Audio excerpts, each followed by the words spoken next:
Hello everyone, Jimmy the Scottish Geek guy here. Welcome back to the channel, or welcome to the channel if this is your first time here. I saw The Flash last night at my local cinema. Let's get into it.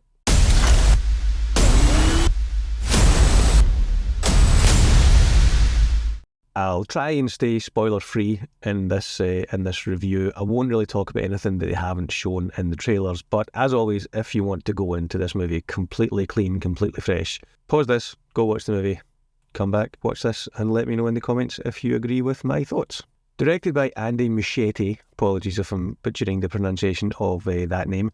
Andy Muschietti directed both chapters of It recently, and before that he directed a kind of low-budget indie horror movie called Mama with Jessica Chastain, which is a bit divisive but was actually pretty good. Anyway, so he is our director for 2023's The Flash. The Flash takes place sometime after the Justice League movie. Which Justice League movie it takes place after, I'll get into that a little bit later on, but you know, a year or two maybe after the Justice League is the Flash. So this movie finds Barry, our hero, trying to balance his life between being the Flash superhero as part of the Justice League and being Barry Allen, who is working his part-time or full-time, anyway, he's working his job at the crime lab. He is balancing that with being the Flash and also trying to acquit his dad of the crime of murdering his mum. For those of you who don't remember, Barry's dad is in jail for murdering his mum. That's touched on in the Justice League movie. Both Barry and his dad maintain his innocence. Barry is trying to get his dad's charges overturned, trying to uncover new evidence, things like that. So that's where Barry is in this movie. Side note, Barry's dad previously in the DCEU was played by Billy Crudup. In this movie, he's played by Ron Livingston. Ron Livingston is a great actor. He's always good in anything that he's in, but it would have been nice to have Billy Crudup reprise his role. I've always liked everything he's been in. Also, apparently it was just scheduling conflicts. There's quite a lot of scenes with Barry's dad in this, so I imagine whoever was going to be playing Barry's dad would have to be available for quite a long time for the duration of the shoot. Barry's life as the Flash perhaps isn't quite what he was hoping it would be. He jokingly refers to himself as the janitor of the Justice League, kind of half joking, half seriously refers to himself as that. But the opening scene shows that he's still very much a superhero. He's very much a worthy hero and still very much literally a lifesaver. Barry is he's lamenting the loss of his mum.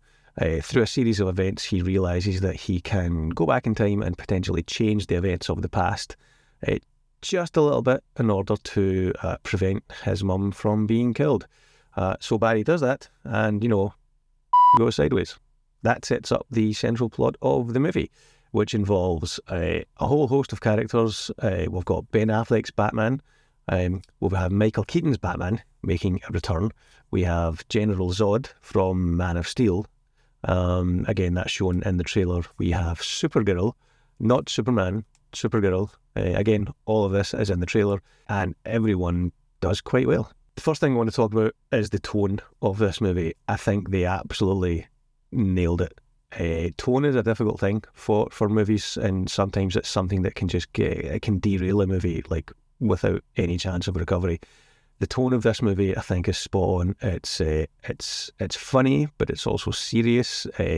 There are real life stakes. There are lives at stake in this movie, but there's still plenty of humour to be had. The interactions between both Barrys, again, it's in the trailer that there's two Barrys in this movie. The interaction between those two is genuinely funny throughout, and quite heartfelt at times as well. The interactions that the Barry has with the Batman. Anyway, the interactions that Barry has with both Ben Affleck's Batman and Michael Keaton's Batman. Again, there's a good balance of humour and seriousness to it, and again, I think the tone is nailed in this movie. So well done to the guys on that. Everyone's really good in this movie. Ezra Miller as both Barrys, very, very good. there's a definite distinction between, we'll call them old Barry and young Barry. There's a definite distinction between them both. The older one has obviously lived through more, has experienced more loss, has experienced the events of the Justice League. Again, more on that soon.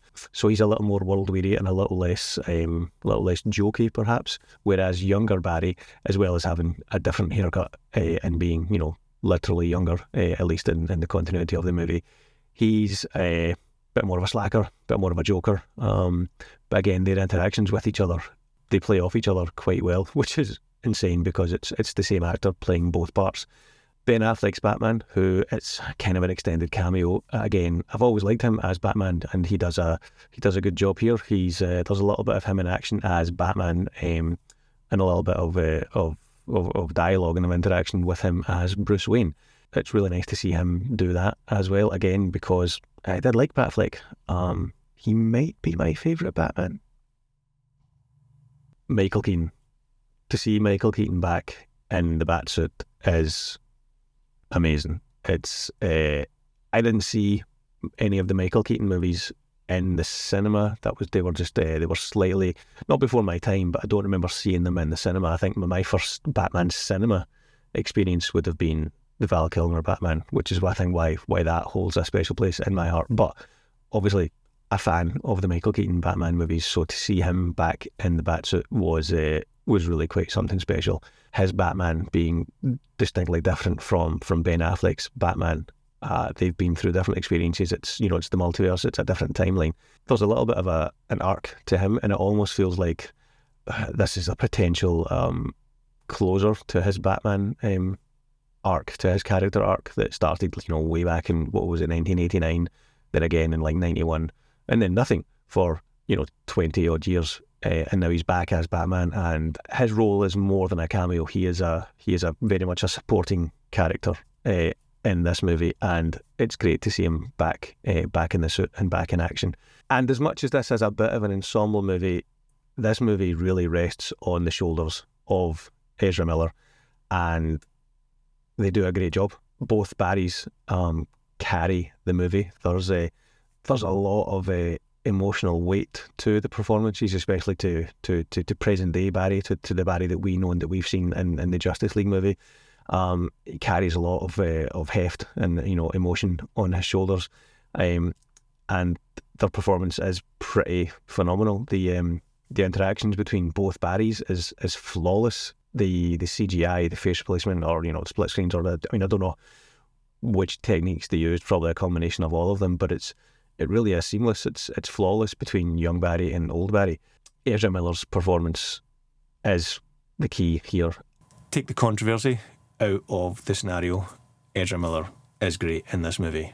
Not going to lie, there's a scene towards the end where I did roll a tear. Ezra Miller is very, very, very good in this movie and carries the movie quite comfortably. This is a very CGI heavy movie. It's from there's both good points and bad points to it. The two Barrys interacting with each other, that CGI is flawless.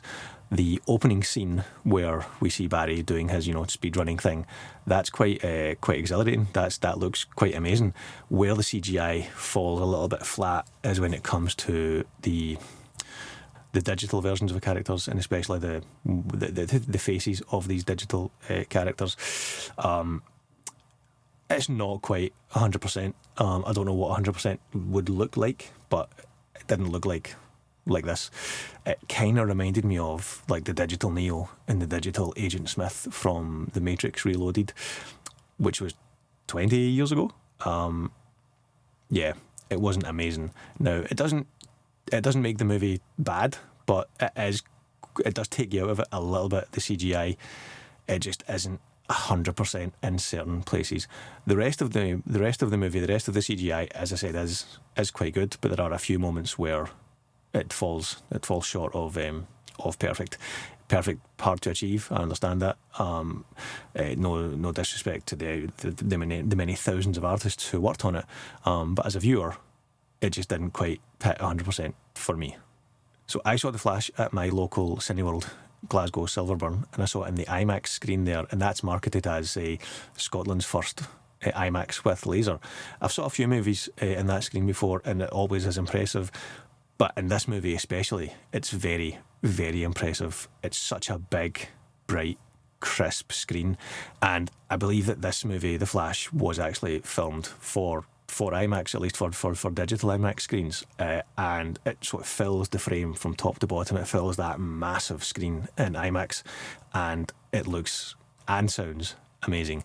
It's I think it's like a £4 additional fee to go and see it in IMAX, at least for an unlimited card holder at Cineworld. There's an additional £3.50 or £4 to go and see a movie in the IMAX screen. So I don't always see movies in the IMAX screen there, but for big movies like The Flash, for movies where I know it's been kind of specially formatted to fill that screen, I don't mind paying the extra there, because, as I said, it looks and sounds amazing. Random side note here, I saw I think it was like 7:30 or an 8 p.m. showing at that IMAX screen, which I don't know how many seats it holds, but it's a good few hundred. The cinema was worryingly empty. I know the weather's been really good here, so people maybe aren't fancying going to the cinema, but it's kind of a worrying trend I've noticed over the past 6 months or so, that the cinema never looks that busy, even on opening night, even on Friday nights and Saturday nights. Yeah, cinemas don't look busy anymore, and I wonder and worry what that means for the future. I'm going to give The Flash 8 out of 10. I really enjoyed this movie. It's probably one of the best, if not the best, DCEU movie. Now, let's talk about that for a minute or two. Which Justice League does this movie follow on from? Does it follow on from the theatrical cut, the Joss Whedon cut, so to speak, or does it follow on from the Zack Snyder Justice League? There's evidence that kind of points to both, to be honest. Now, this is a little bit of a spoiler, so spoiler warning there. Fast forward until you see spoiler free on screen here, because I'm about to talk about a little bit of a spoiler. Ready? Okay. Ben Affleck's Batman has a line here that directly references events that only happen in the Zack Snyder Justice League. They don't happen in the theatrical cut, in the Joss Whedon cut. So that makes me think that this movie, The Flash, follows on from Zack Snyder's Justice League. So does that mean that Zack Snyder's Justice League is the canon Justice League in the DCEU? Or is it the Joss Whedon, the theatrical cut? Some things that make me think it might still be the theatrical cut is the Superman suit.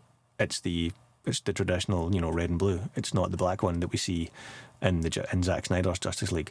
So who knows? Maybe we'll get like an official confirmation on that. Maybe it's already been officially confirmed and I just missed it. But my take on it is, because Ben Affleck is chatting to Barry and they specifically reference events that only happen in the Snyder cut, that makes me think Snyder cut is now canon in the DCEU.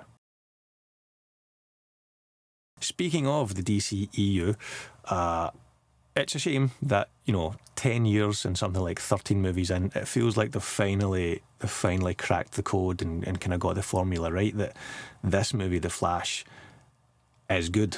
It's its own movie, but it's also connected to the wider DCEU. There's a few cameos here and there that connect it to other Justice League members' movies. But you can't help but think it's too little, too late, because this continuity of movies, the Snyderverse, if you will, is over. It's been confirmed that it's finished. James Gunn is the new co-CEO or the co-chairman, or the co-boss of DCEU, and they're rebooting the franchise. They're rebooting the DC cinematic universe. So this movie, the Blue Beetle movie that's coming out, the Aquaman 2 that's coming out, even though they're part of this shared universe, it's a universe that has an expiration date, and that expiration date is, I think, this year. I think once all the movies this year are done, which I think is just Blue Beetle and Aquaman 2, what's it called? The Lost Kingdom, the City of the Lost. Anyway, Blue Beetle and Aquaman 2, once they are done, that's this, this version, this universe of DC finished. So that's a shame, because, like I said, this version of The Flash is really good. it's its own standalone movie, and it works in that respect, but it's also connected to the wider universe. And as I said, it's a shame 10 years later, I think it's 13 or 14 movies later in the DCEU, it feels like they finally are on the right track, and that track ends in 2 movies. So that's a shame.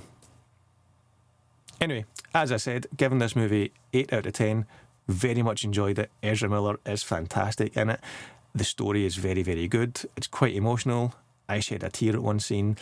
Other than some questionable CGI, I loved this movie.